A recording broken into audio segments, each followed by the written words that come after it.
బాబాయ్ గారు, ప్రస్తుత రాజకీయాల పరిస్థితి ఏంటి? ఇప్పుడు రాజశేఖర రెడ్డి గారి బిడ్డ అయిన షర్మిలమ్మ గారు కూడా జగన్మోహన్ రెడ్డి గారిని విమర్శిస్తున్నారు. ఆంధ్ర రాష్ట్రాన్ని డెవలప్ చేయట్లేదు జగన్మోహన్ రెడ్డి గారు వచ్చిన తర్వాత అనేసి చెప్తున్నారు కదా. ఆమె మాట్లాడిన మాటల గురించి మీరేమంటారు?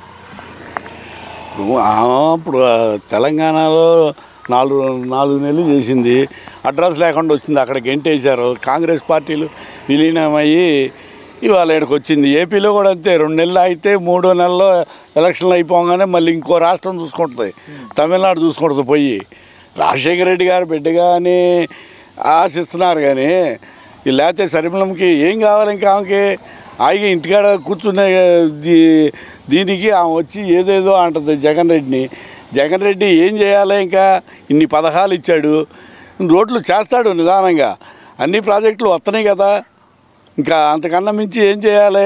కాదు, డెవలప్మెంట్ చేస్తేనే నేను జగన్మోహన్ రెడ్డి అన్నగారు అని పిలుస్తాను, లేకపోతే జగన్ రెడ్డి అనే పిలుస్తాను అనేసి చెప్తున్నారు కదా షర్మిలమ్మ.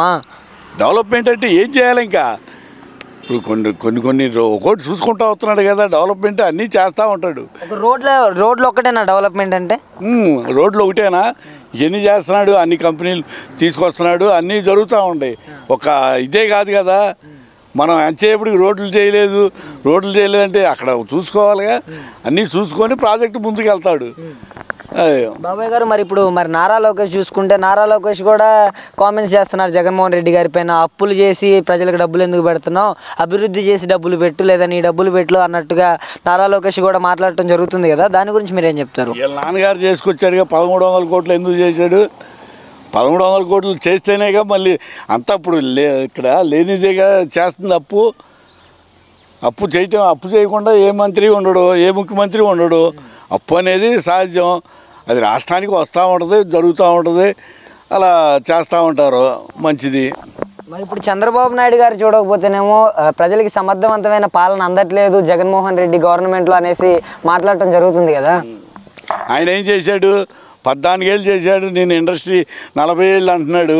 14 ఏళ్ళు చేశాడు. ఏం చేశాడు?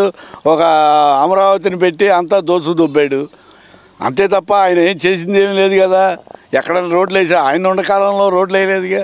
ఈయన వచ్చినాకే ఇప్పుడు కొద్దిగా అభివృద్ధి చెందుతుంది.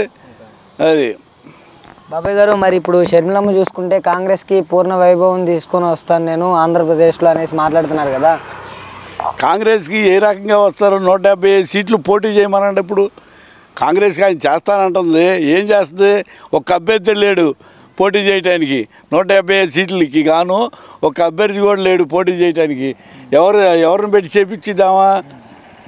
జగన్ రెడ్డి అనే ఏకసమంగా మాట్లాడుతుంది. ఎట్లా అసలు పనికి వస్తుంది మార్కెట్లో? బాబాయ్ గారు, మరి ఈ అందరు పార్టీలన్నీ ఏకమవుతున్నాయి, జగన్ గారు సింగిల్గా వస్తున్నారు కదా, ఎలా ఉండబోతుంది అంటారు బాబాయ్ గారు? సింగిల్గా పులి ఎప్పుడైనా సింగిల్గానే వస్తుంది. పులి సింగిల్గానే వస్తుంది. వెళ్తారా? పులి సింగిల్గానే వస్తుంది. ఇప్పుడు 175 సీట్లకి వాళ్ళు ఒక్క మొగాడు కూడా లేడు పోటీ చేయటానికి. ఈయన ఒక్కడే పోటీ చేస్తున్నాడు 175 సీట్లు. 10 సీట్లు తగ్గిద్ది. 130, 140 రూపాయలు, 130, 140 డంకాపదం కొట్టుకుంటా వస్తాయి. దానికి జగన్మోహన్ రెడ్డికి ఇదేమి లేదు.